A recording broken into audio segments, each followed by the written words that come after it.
Welcome back to the channel, people. KG is back, and it is time for the Leeds United versus Plymouth preview. Should be 3-point collecting, shouldn't we? But we're going to go into that. I'm going to go into my preferred 11. I want you to give me yours in the comments, or if you make any changes for what I'm going to make, because I feel I'm going to make a couple of surprises in mine. Maybe a couple of selections that other people wouldn't do, but I'm going to do adjustments in light of the injury issues that we currently do have. Before I get into that, please like the video, subscribe to the channel, of course, drop your comments and score predictions below. Thank you to Jane and Tony to becoming new members. Got two new members from yesterday's video, man. That's beautiful to see. Love to see that. And thank you to all existing members of the channel. Big up to all of you.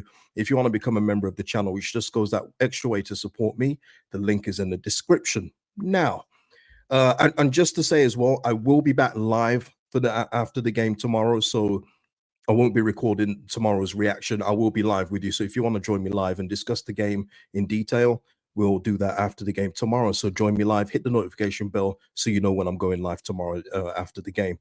But listen, in terms of this game, for me, this should be one of those. And sounds so nonchalant, but we should be going into this game at home at the Fortress Ellen Road, collecting 3 points and moving on to Millwall midweek. That's how easy this one should be. And I'm talking as a fan here. The players, the manager need to approach this professionally. But as a fan, I'm expecting this to be a routine win and we move on. Get the 3 points, get out of here. But in light of the injury news, and I discussed this yesterday, but Max Verber won't be available.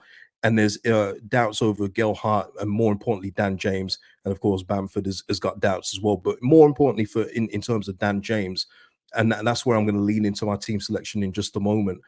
I feel like we may have to make a couple of adjustments. And as you've seen with our midfield, we're already making adjustments in that position already with Rothwell and Tanaka being there. We know Daniel Farker would prefer to have a real defensive midfielder in there. Maybe Gilavogi's not up to speed yet, which is perfectly, understandable considering he's been without a club for a few months. But at home against Plymouth, we should be going for this game, people. We should be going for this. There shouldn't be any issues or any big issues that Plymouth should cause us. Yes, they have a couple of good players and more, highlighted Morgan Whitaker. But for the Morgan Whitaker they've got, we've got Nanto, we've got Aronson, we've got Peru. We've got other players in there, Joseph. We've got other talents that dwarf them. So we should be causing them all kinds of problems. And especially when you look at the numbers that Plymouth have put up away from home, Daniel Farker can talk them up as much as he wants. But this is a team that this football club who's aiming for automatic promotion should be getting 3 points against. No matter how many chances we get, no matter how profligate we may be up front, there should be enough chances for us to put this game away, even if it's just 1-0. Get the 3 points and get out of there. And when you look at the numbers that Plymouth are putting up, and this again via Joe Donahue, Wayne Rooney's Plymouth failed to score in 6 of 7 aways this season. And when you consider how good we've been defensively overall, that goes in our favor. Also concede the most XG shots. Yeah. Most shots on target, most fast break shots. And if we use our pace, which I know that we can do, that again should cause them problems.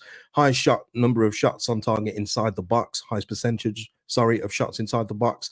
And he makes a joke at the end, one-way traffic this weekend or 1-0 Argyle. And we've seen that story before. But Leeds United should be doing everything to secure the 3 points in this. And I do believe that is possible.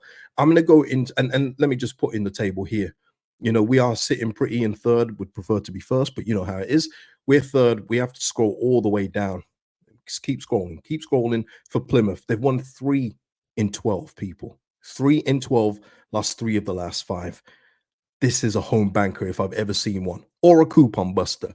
But this is what I would do in terms of the squad. And give me your thoughts, because there are going to be a couple of selection issues that I think people will disagree with me on, and that is perfectly fine. But and with some of this, I'm going with what I want, and some of this I'm going with what I think Farker would do if I was doing what I'm doing up front. And the reason why I've gone for Byram at right back is because I've made adjustments up front in case Daniel James isn't fit, and I will go into that in a bit. So I've gone with Firpo. Obviously, he comes straight back in. Strout, Roden together, of course. Melier in goal. And I've put Byram at right back. And that's more of a mix of the reasons of me thinking, I just feel he's going to play anyway. So I've kind of, Schmidt hasn't even come into my thinking in this. If Schmidt starts, then that would be a real attack that will show attacking intent. But I feel like he's going to go with Byram, who he trusts. And he spoke in the press conference about how key he is. And I think he means more key off the pitch because of his experience. But we've seen it already. When Firpo got his fifth yellow card, it was Byram that came on for the last few minutes, not Schmidt. The last game, Byram started, Schmidt nowhere to be seen. So I think it will be Byram at right back. So that's the reason why I'm putting him there. If I was going Schmidt, maybe it would be too careless of me, especially in light of the manager that we do have. So that's why I've gone there. Of course, our midfield at the minute writes itself, and it's Tanaka Rothwell. Do need to see a little bit more from Rothwell in this game. Not gonna lie, I feel like the last two games for Rothwell have been very quiet overall. I think in the first of the two quiet games he started off well, but then he just disappeared. I feel he needs to put a stamp on this game, and it's a perfect game to do so at home against Plymouth.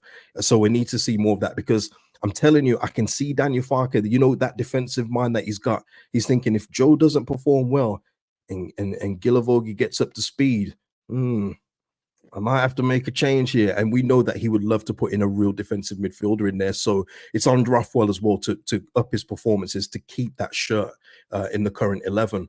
Now, up front, and this is where I guess we'll get some discussion, people, but I would go with this. And the reason why I would go with this, I've got Nanto from the left, Aronson from the right, and Joseph and Peru up front. I want to see them up front. And because of the game that we have in here against Plymouth, who are not good, I think Peru and Joseph would work well together. I think they work well together against most teams. There's no better way to do this than this weekend. And the reason why I'm leaving Dan James out in light of his hamstring injuries, because this isn't Burnley, this isn't Sheffield United. And if they were working him back to full fitness to get him involved in the game, for me, it's not Plymouth at home. I think we've got more than enough to cover Dan James being out, get him rested, get him, even fitter. We already saw in the last game when he was running, it wasn't the real Dan James, because he speeds away from defenders in any other case, but he's not fully fit. So I would leave Dan James out for this one if he's not fully healthy. Get Aronson on the right. He will then cover. We know Aronson is a pressing machine, so even though there isn't Schmidt there to overlap, it will probably go down the left anyway to Firpo, in all fairness. But you've got Byram there for the right back, solid defensively. That's what he does.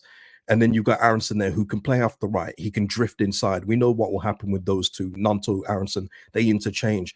But more importantly, you've got to bring Joseph back in for this one. Peru's gone scoreless in a couple, and he's had a couple poor performances, maybe one poor performance, I should say. So why not get them both involved? Because Peru and Joseph look good when they play well together. Shouldn't have to just keep seeing it for like the last 15 minutes of a game if we need a goal. Why not go from the start and see what we can put on Plymouth? Because we could run up the score if we get these two firing together. They work well. So I would go with that. Is there any, the reason why I haven't gone with Solomon, by the way, is just because I know he's had another week of training. I know he's, trying to get fitter, but I feel like that's just a lack of pace if we put him in along with Peru at this stage. I think Solomon needs to get a little bit more fit, and hopefully he gets a good, say, half an hour in the game to show us that, okay, his touch is back, what's kind of eluded him as well. He looks a bit fitter. Let's see how he goes, but I wouldn't start him in this game for me personally. But I do eventually want to see him back because again, he's an expensive asset. We need to utilize him, but in light of his fitness, that's the reason why I've gone with the 4 up front today. So let me know if you would make any changes to this, people. And I'm going to go with a solid 3-0 Leeds United win if my lineup is there. 3-0. Let's go. People, I will be back tomorrow after the game. Like the video, drop your comments, score predictions below, and I'll see you live after the game tomorrow, people. Peace out.